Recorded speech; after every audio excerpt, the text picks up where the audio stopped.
Hello दोस्तों, कैसे आप सभी के लिए लेकर आया हूँ मैं एक और नई वीडियो जिसमें मैं आपको बताऊंगा कि हरियाणा आईटीआई के एडमिशन जो सेशन 2024-25 के हैं वो कब से स्टार्ट होंगे, कब उसके फॉर्म भरे जाएंगे, ठीक है। और क्या क्या उसके अंदर डॉक्यूमेंट रिक्वायर्ड रहेगी, ठीक है। किस उम्र के जो बच्चे हैं इसके अंदर फॉर्म भर सकते हैं, फॉर्म फीस क्या रहेगी और क्या इसकी योग्यता रहेगी फॉर्म भरने के लिए, ठीक है। तो सारी जानकारी आपको इस वीडियो में मिलेगी, तो वीडियो को लास्ट तक देखते रहिए। और यदि दोस्तों आप हमारे चैनल पर नए हैं तो चैनल को सब्सक्राइब करके बेल आइकन को साथ में ऑन जरूर कर लेना, ताकि जब भी हम कोई नई वीडियो डालेंगे तो उसकी अपडेट सबसे पहले आप तक पहुंच सकेगी, ठीक है। तो आज की वीडियो में आपको बताता हूं कि जो हरियाणा आईटीआई के एडमिशन है वो स्टार्ट होने वाले हैं और इसी मंथ के अंदर, अभी जो लास्ट वीक चल रहा है मई का, इसके अंदर वो जो लिंक है इसका ऑनलाइन लिंक वो एक्टिवेट होने की संभावना है, ठीक है।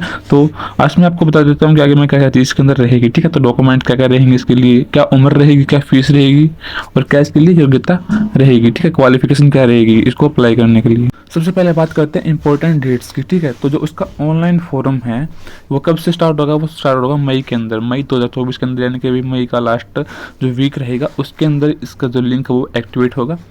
और फॉर्म की लास्ट डेट कितनी रहेगी, तो जून के अंदर ये फार्म चलेंगे, जून तक फार्म चलेंगे, ठीक है। तो जो भी इसकी लास्ट डेट रहेगी वो जब इसकी एक्टिवेट होगा लिंक तो वो अपडेट कर दी जाएगी हमारे चैनल के ऊपर या फिर हमारे व्हाट्सएप ग्रुप या टेलीग्राम ग्रुप के ऊपर। तो वो भी आप हमारे व्हाट्सएप ग्रुप और टेलीग्राम ग्रुप को भी ज्वाइन कर सकते हैं, उसका लिंक भी वीडियो के डिस्क्रिप्शन बॉक्स में दे रखा है, ठीक है। और जो उसकी फर्स्ट मेरिट लिस्ट लगेगी वो लगेगी जुलाई के अंदर, ठीक है।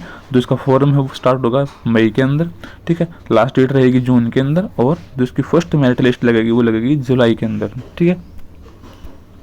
उसके बाद में फॉर्म फीस की बात करते हैं कि कौन सी कैटेगरी वालों के लिए कितनी फॉर्म फीस रहेगी इसकी, ठीक है। तो जनरल कैटेगरी के जो मेल कैंडिडेट हैं, ओनली बॉयज़ के लिए, तो वो फॉर्म फीस रहेगी 100 रुपये, ठीक है।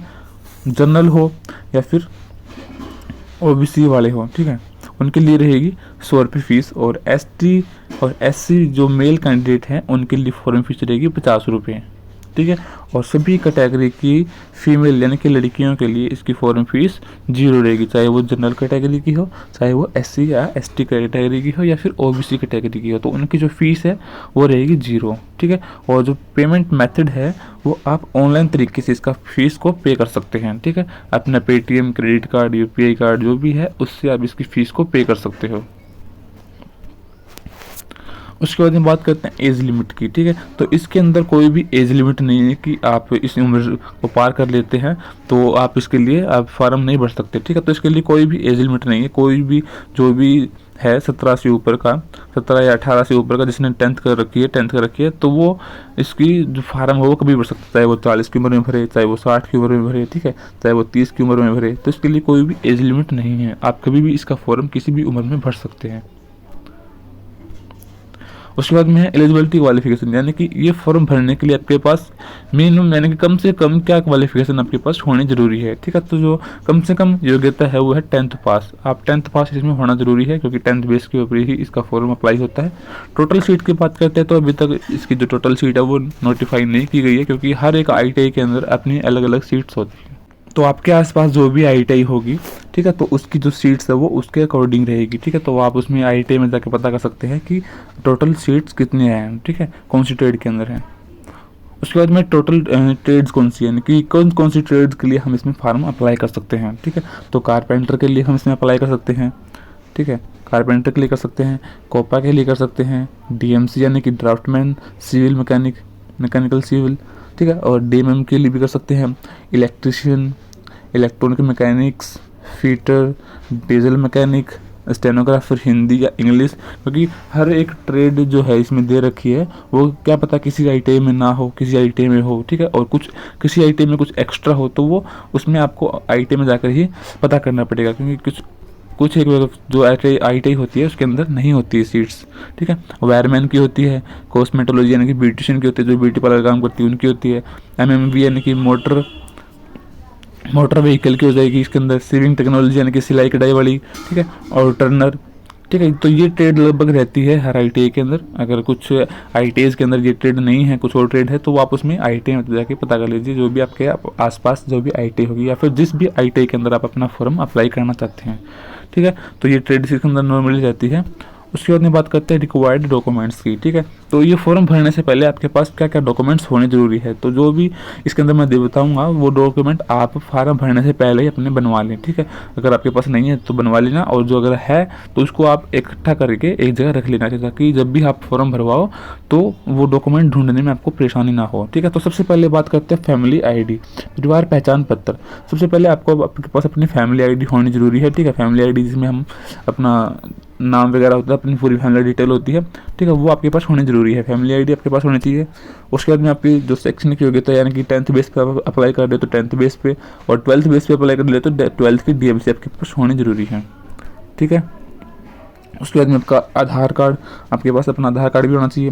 निजी मोबाइल नंबर और ईमेल एड्रेस, आपके पास अपना फ़ोन नंबर, खुद का फ़ोन नंबर और खुद की जीमेल आईडी, ये आपके पास होनी जरूरी है पहले ही। तो इसको पहले ही आप इसको बना लेना, जीमेल आईडी नहीं है तो बना लेना और सिम आपके लिए ले आना, ठीक है। उसके बाद में आवास प्रमाण पत्र, यानी कि हरियाणा रेजिडेंट आपके पास होना जरूरी है, ठीक है। इसके बिना भी आपका एडमिशन नहीं होगा, तो ये भी अगर आपके पास नहीं है तो उसको बनवा लीजिए अपने नज़दीकी CSC सेंटर से, ठीक है। उसके बाद में आरक्षण या जाति प्रमाण पत्र, यदि आप SC BC OBC, ठीक है, इन कैटेगरी से हैं या EWS हैं, तो जो आपका जो कास्ट सर्टिफिकेट है उसको आप बनवा लीजिए, वो भी आपका जो है वो CSC सेंटर से बन जाएगा। अगर आपके पास नहीं है तो उसको आप बनवा लीजिए, तो क्योंकि ये भी आप जब फॉर्म अप्लाई करोगे तो इसकी भी ज़रूरत पड़ेगी, इसके बिना भी आपका एडमिशन नहीं होगा। उसके बाद में है परिवार की आमदनी का प्रमाण पत्र, यानी कि इनकम सर्टिफिकेट भी आपके पास होना ज़रूरी है, ठीक है। उसके बाद में है ऑनलाइन पेमेंट अदायगी के लिए पेटीएम डेबिट कार्ड या क्रेडिट कार्ड इत्यादि, ठीक है। यानी कि जब आप पेमेंट करवाओगे, फीस कटवाओगे, तो आपके पास या तो पेटीएम होना चाहिए, ठीक है, या फिर डेबिट कार्ड या क्रेडिट कार्ड आपके पास होना चाहिए, जिससे आप इसकी फ़ीस को पे करोगे।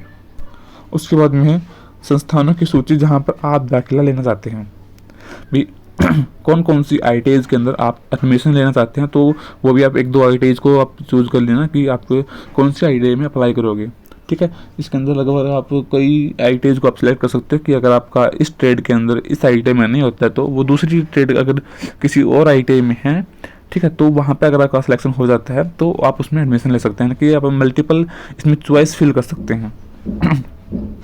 व्यवसाय की सूची, ठीक है, प्राथमिकता के आधार पर घटते क्रम में।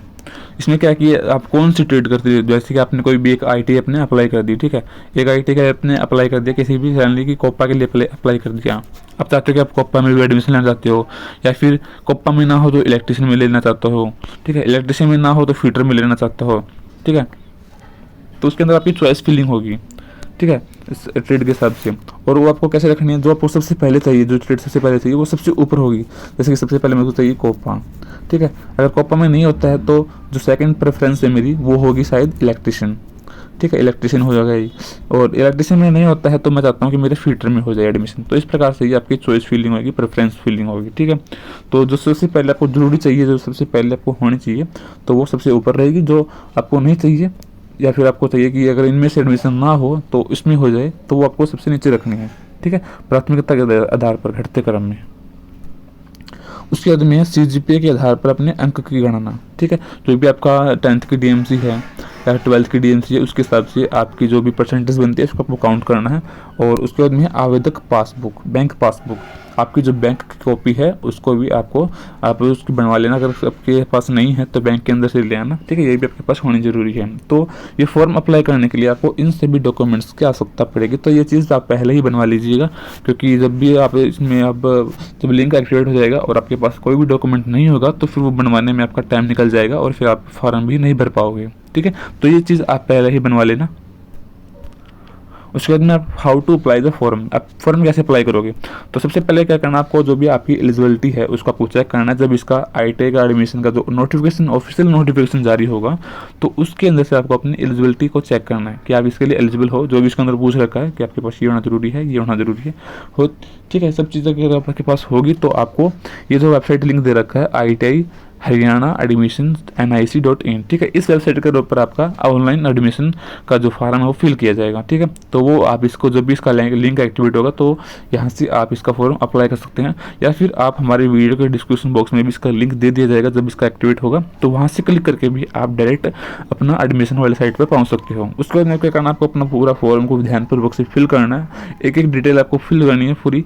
कुछ भी गलती आपको उसके अंदर मत करना, क्योंकि आपका अगर कुछ गलती हो गई तो फिर एडमिशन होने में दिक्कत हो जाएगी, ठीक है। उसके बाद में जो भी डॉक्यूमेंट उसके अंदर पूछ रखा है कि कौन सा डॉक्यूमेंट अपलोड करना है, तो वो डॉक्यूमेंट आपको अपलोड करने हैं। अपलोड होने के बाद में आपको अपना प्रूव कर लेना फॉर्म का। फॉर्म प्रूव करने के बाद आपको फीस को पे कर देना है, ठीक है। अगर आपको लगता है कि आपका जो फॉर्म है वो सही तरीके से फिल हो गया है तो उसको फिल कर देना और फीस को पे कर देना, ठीक है। और कुछ दिक्कत लगती है तो वहाँ पे फीस पे करने से पहले आपको एडिट करना पड़ेगा, वेब पर एडिट करने का ऑप्शन दे देंगे, ठीक है। तो जब तक आप फुल श्योर ना हो कि आपका फॉर्म जो है वो सक्सेसफुली भरा गया है तो तब तक आप उसकी फ़ीस को पे मत करना, ठीक है। और अगर आपको लगता है कि आपका जो फार्म है सही तरीके से फिल होगा तो आपको फ़ीस को पे करना है और उसके बाद आपका जो फॉर्म होगा उसको प्रिंट कर लेना है, ठीक है। और फिर जब आपका एडमिशन होगा तो आपके पास मैसेज आएगा, तो वो डॉक्यूमेंट्स जो अपने जो इसमें अंदर अपलोड करे थे, वो जो भी डॉक्यूमेंट मैंने बताए थे वो डॉक्यूमेंट आपको साथ में होना चाहिए, और जो आपका एप्लीकेशन फॉर्म है वो आपको साथ में लेके जाना पड़ेगा। और एक एडमिट कार्ड का मतलब एक हॉल टिकट जैसा कुछ आएगा, ठीक है, एडमिशन लेटर वगैरह, तो वो भी आपको अपना रखना पड़ेगा साथ में, क्योंकि आपकी जो रैंक होगी वो किस हिसाब से होगी तो वो एक लेटर भी आपके पास आएगा, ठीक है। वो बाद में आएगा जब आपका एडमिशन होगा। अगर आप ऐसी ही अपडेट्स पाना चाहते हैं तो आप हमारे टेलीग्राम ग्रुप और व्हाट्सएप ग्रुप से भी जुड़ सकते हैं, जिसका लिंक वीडियो के डिस्क्रिप्शन बॉक्स में दे रखा है, ठीक है। डिस्क्रिप्शन बॉक्स में आप जाकर हमारे टेलीग्राम ग्रुप और व्हाट्सएप ग्रुप से भी जुड़ सकते हैं, और हमारे चैनल को सब्सक्राइब कर दीजिए क्योंकि हम ऐसी ही अपडेट्स लाते रहते हैं। और इस वीडियो को देखने के लिए आपका बहुत बहुत शुक्रिया। अगर आपको कुछ पूछना है तो आप हमें कमेंट बॉक्स में पूछ सकते हैं, और इस वीडियो को अपने सभी दोस्तों के पास शेयर कर देना जो भी ITI करना चाहते हैं, ठीक है, ताकि वो भी इन चीज़ों को देखकर कि क्या इसके लिए रिक्वायर्ड रहेगा तो उसको बाद में परेशानी ना हो। और मिलते हैं आपसे अगली वीडियो में, तब तक के लिए बने रहे मेरे साथ। Thanks for watching.